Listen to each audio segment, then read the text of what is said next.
The ancient Taoist philosopher Zhuangzi once dreamt he was a butterfly. He felt free, flying from flower to flower, doing the things a butterfly does.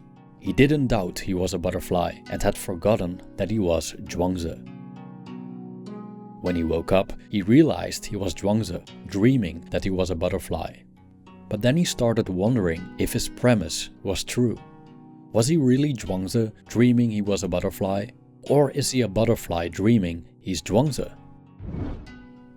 Even though the latter statement seems ridiculous, there isn't a definitive way to prove its falsity. All we know is that we have a consciousness capable of perception. But when we think of it, there's no way to know if what we perceive exists outside our minds.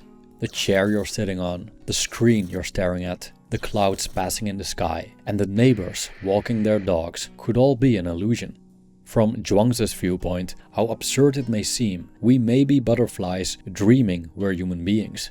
Which means that the world around us is a dream world, and the real world revolves around flowers, pollen, and insects. Zhuangzi's story shows us how little certainty we possess regarding the outside world. At the same time, we have certain preconceptions about the world. For example, we assume that the human beings we perceive are similar to ourselves, possessing a consciousness akin to our own. But can we prove it? So far, it's been impossible, as we can't cross the boundaries of our own consciousness. We cannot enter other people's minds and look at the world from their perspective. So we can't be sure if their consciousness exists. This so-called problem of other minds forms the basis of a philosophical position named Solipsism. Solipsism denies that the human mind has any valid reason for believing that anything outside itself exists, which is a pretty radical standpoint to take. But who knows? Could it be that despite the vastness of the universe, or so it seems, only you exist? This video explores the philosophy of Solipsism.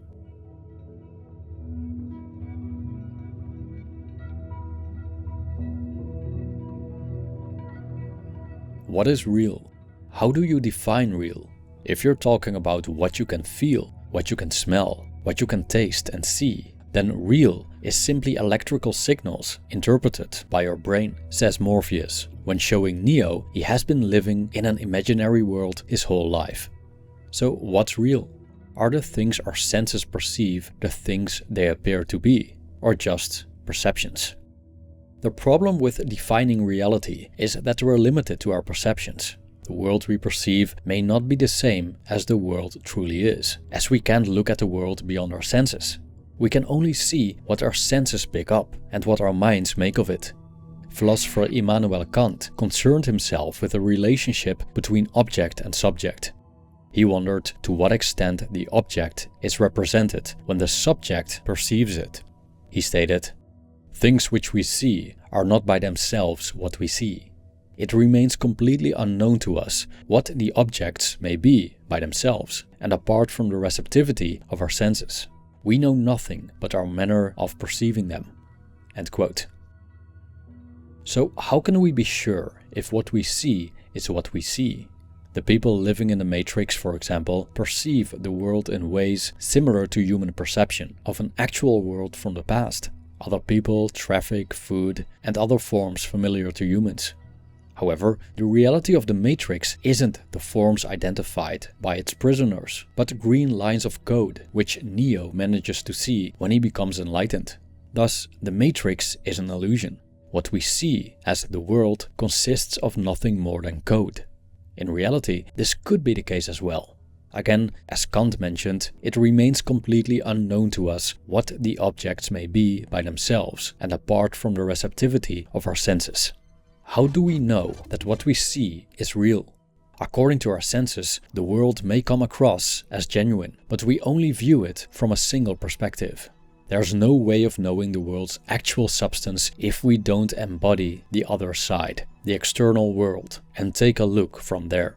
But seeing from the other side's perspective is impossible. We cannot escape our point of view. We could say that we're prisoners of our minds, restricted to looking at the environment from a single window. But if that's the case, how do we know if the world we see through that window is real? What if nothing we see is really there, as the window is actually a view into our own minds? Imagine that nothing exists except minds and their perceptions. The whole universe wouldn't actually be there externally, as it's a creation of the perceiver. The idea that our experiences of the external world depend on the perceiving mind, and thus are mere perceptions, led to a philosophy called subjective idealism, developed by a philosopher named George Berkeley, who stated, "The question between the materialists and me is not whether things have a real existence outside the mind of this or that person, but whether they have an absolute existence, distinct from being perceived by God and exterior to all minds." End quote. Berkeley questioned the existence of anything outside of our senses. If this sounds extreme, we may ask ourselves, have I ever seen anything exterior to my perception? For example, we experience a collection of books in a closet because we see them. But how can we prove if they're still there if we don't look at them? We can let a friend watch them when we're gone, or we can point a camera at them, but in both cases, the books in the closet are still under supervision. Who knows if the books, when nobody and nothing is watching, will change their form or just disappear? As we can't experience non-experience, we can never know whether or not the things we perceive do also exist in an absolute sense. For all we know, nothing exists beyond our minds, which Berkeley believed. According to him, the reality of the outside world depends on the knower.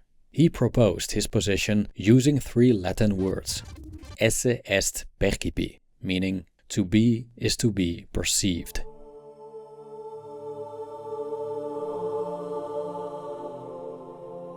Even though he wasn't a solipsist, Descartes made an observation fundamental to solipsist philosophy. He concluded that the only truth he couldn't rationally doubt was his own existence. Hence his famous words, cogito ergo sum, I think, therefore I am. Your own existence is something you can't go around. You can imagine yourself not existing, but the mere fact you're trying already implies your existence. But, as we've discussed already, we can't say that about the outside world. As we're limited to our perceptions, the outside world, exterior to our minds, could be imaginary or something entirely different than it appears to be. Some believe we're part of a simulated reality, and for a few, we're butterflies dreaming we're people. Some of these ideas are debatable, others absurd. But the variety of these theories indicates a lack of certainty. On the other hand, the place in which these ideas dwell, the mind, is something we can be sure of exists. Solipsism is a philosophical position born from skepticism that could arise when we contemplate Descartes' conclusion. If your own existence is the only thing you know for sure, what stops you from being skeptical about everything outside of you? All you perceive may be an illusion, even other people. Furthermore, you and only you may be the only thing in existence. If you believe that only you exist, you're a solipsist. To many, the solipsist viewpoint may sound absurd, and most people probably agree that someone embracing the solipsistic worldview has taken his skepticism about reality of the outside world to the extreme.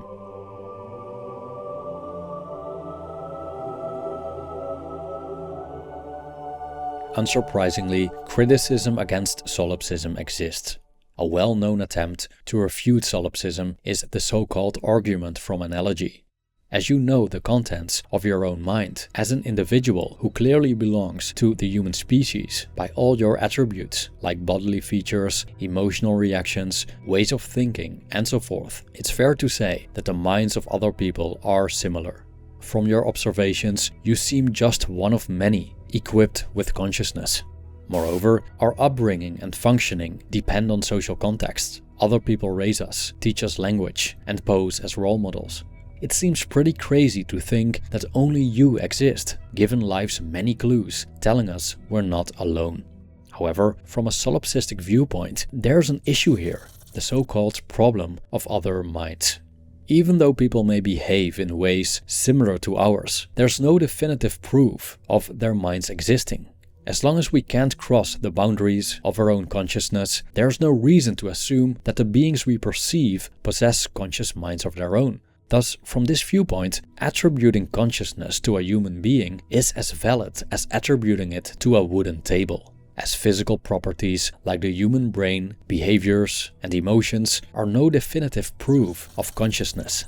Again, as Zhuangzi realized after his butterfly dream, we can only be sure about our own consciousness as we experience it directly. Although it seems unlikely, there are different scenarios if the solipsist theory is true and you are indeed the only one in this world who truly exists.